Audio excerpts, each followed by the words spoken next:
Chapter 5: The Young Man Who Became a Sailor. Sometimes one ordinary day quietly changes the direction of an entire life. After finishing elementary school, I continued my education at Gimby Comprehensive High School. Compared to my long walk to elementary school, high school was much closer, only about 20 minutes from my home.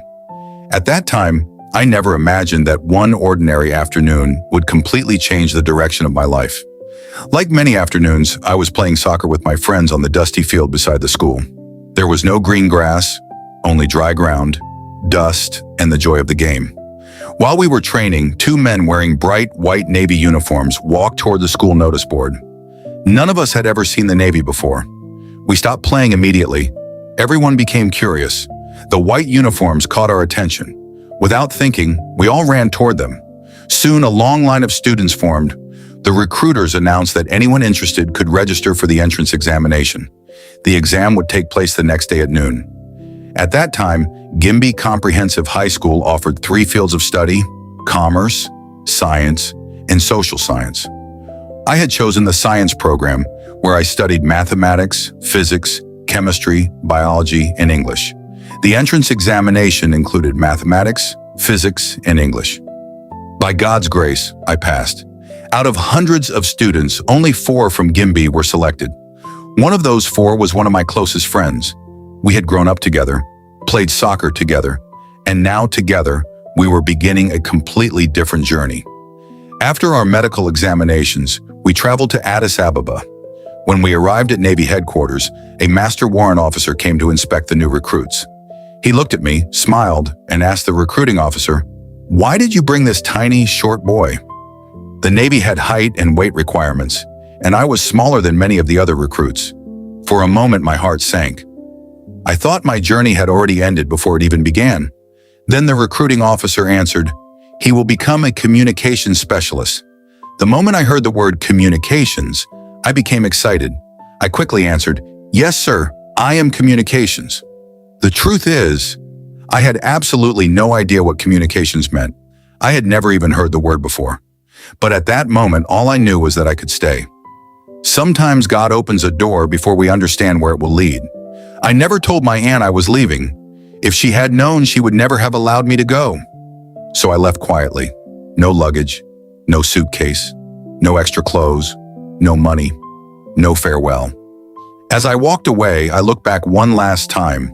My life until then had felt empty. I owned almost nothing. There was nothing to carry with me except hope. Deep inside, I simply wanted a different future. Our journey first took us from Gimby to Nekemte, where we stayed for 2 nights while additional recruits joined us. From there, we traveled by bus to Addis Ababa.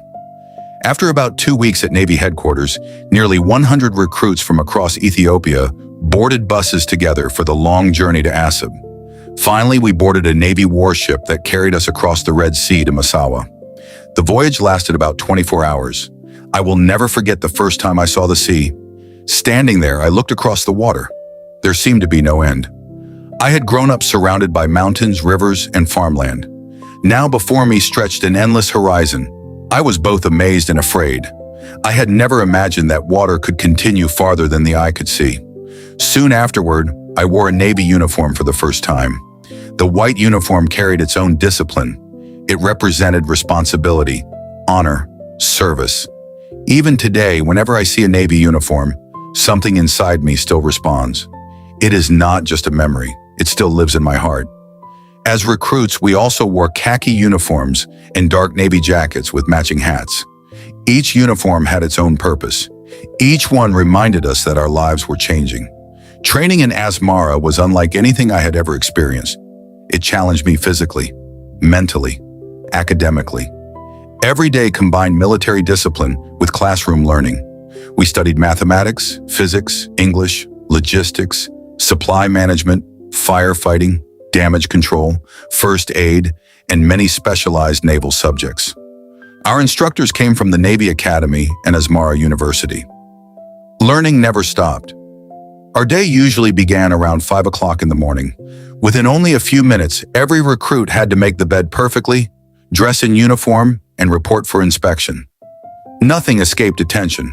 Beds had to be perfectly arranged, shoes properly placed, uniforms neat, Everything clean, everything organized.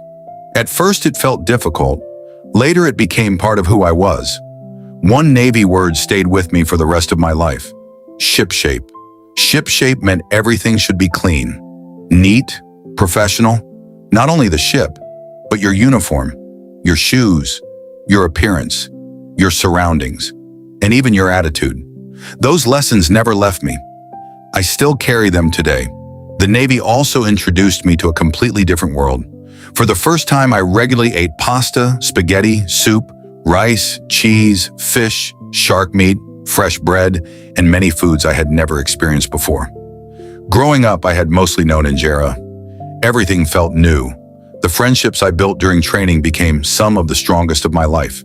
We lived together, learned together, worked together, faced challenges together. Although my closest soccer friend later joined the Marines and was assigned elsewhere, the friendship we built remained unforgettable. Looking back now, I realize the Navy gave me much more than military training. It was my first real job. Military life is different from any other profession, especially when it is your first. The Navy became the place where I truly entered adulthood. It taught me independence, responsibility, confidence, discipline, patience, teamwork, leadership, management, and courage. It opened my eyes to a much bigger world. Eventually, due to an injury to my left hand, a military medical board determined that I was no longer fit for service. I returned to Misawa Naval Base and completed my military clearance. I returned my uniforms, my identification card, and all government property entrusted to me. My department gave me a recommendation letter. Navy headquarters also issued a recommendation for me. I left the Ethiopian Navy honorably, respectfully, and legally. As I look back, one thought stayed with me. Those two Navy recruiters who walked onto the dusty soccer field in Gimbi, wearing bright white uniforms, had changed the entire direction of my life. One ordinary afternoon became one of the greatest turning points in my journey. Today, I also carry another feeling deep in my heart. Many of the men I proudly served beside never had the opportunity to grow old. Many lost their lives during the difficult years that followed. By God's grace, I am still alive. Sometimes I quietly ask myself why my path was different. I may never fully know the answer, but I believe God was guiding me toward another purpose. The white uniforms did not simply lead me into the Navy. They led me into the life God had prepared for me. I did not know it then, but the greatest tests of my life were still waiting beyond the horizon, and the journey was only beginning. See you next week in Chapter 6.